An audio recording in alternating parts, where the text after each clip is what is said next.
Hi everyone, and welcome back to Fast Friday Tips. So today we are talking all about stopping the excuses because it's something that comes up a lot. And, to be quite honest, it actually started coming up right before I filmed this video because I made a lot of excuses before filming. I was tired, I just wasn't up for it, and I clearly got over my excuses, and here I am. But I want to talk about what are the reasons why we make excuses and what are tips to overcome that and how do we stop making the excuses. So the first reason is not wanting to fail. Well, failure is inevitable. If you've never failed in your life, let me know. But I know, like I, for instance, have failed tests.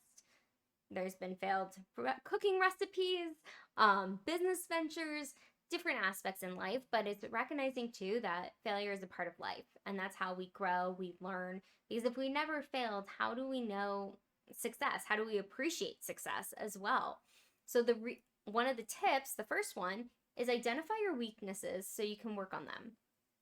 When we are able to identify what our weaknesses are around excuses, we can really do something about it.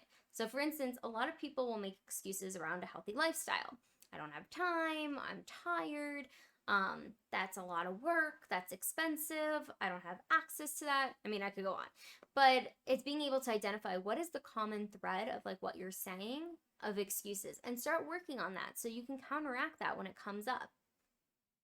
For the second reason, fear. That's why we make excuses. The fear around it.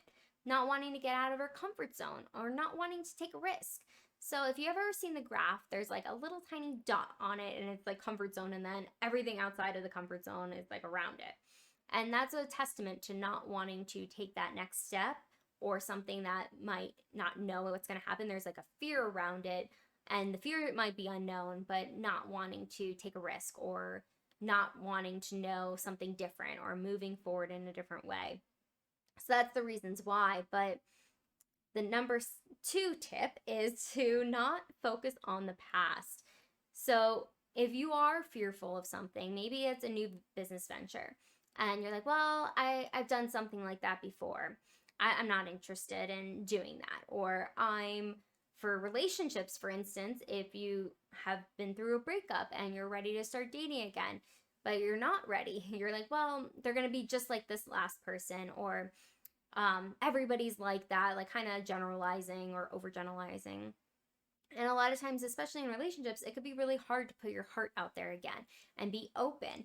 And it's understanding this person might not be the same as the person previously. They're very different. Everybody's different. They might have similarities, but at the end of the day, this is a new person, a new heart, and being able to be open to that. And especially in business too, being able to be open to a new business opportunity, knowing the facts. When you have the facts, you can move forward, but there can be fear. And business, you take calculated risks. That's part of it. But being able to understand, don't focus on the past, focus on the present moment and the future of what you want, because that will hold you back if you let fear hold you back. So for the third reason why we make excuses is it's unexpected and uncertainty that plays a part. So it's not knowing the outcome, the lack of experience and assumptions, judgment, all those different things really play a part into not knowing, okay, well, what's going to happen if I do this? I don't know the exact plan, I'm not doing it. Or, oh, I know exactly what this is, I'm not doing it.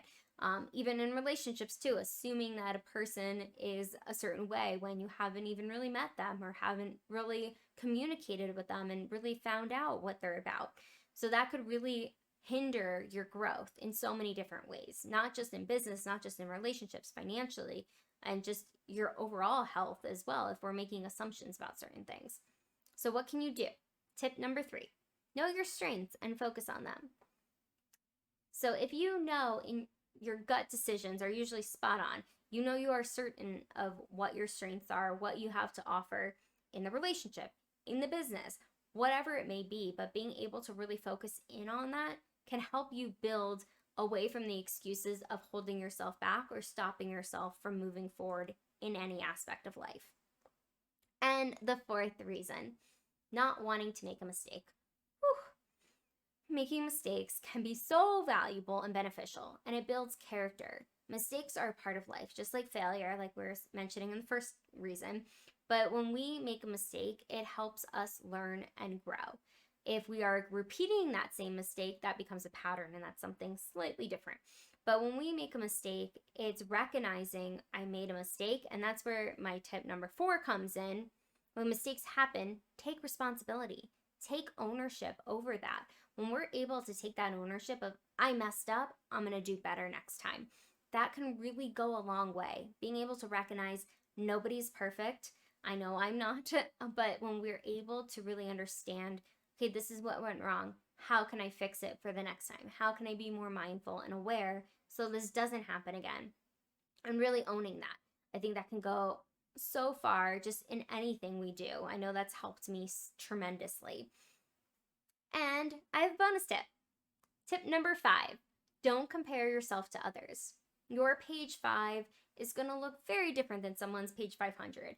You have to realize sometimes you're only seeing the highlights of somebody's life or hearing about the highlights of somebody's life.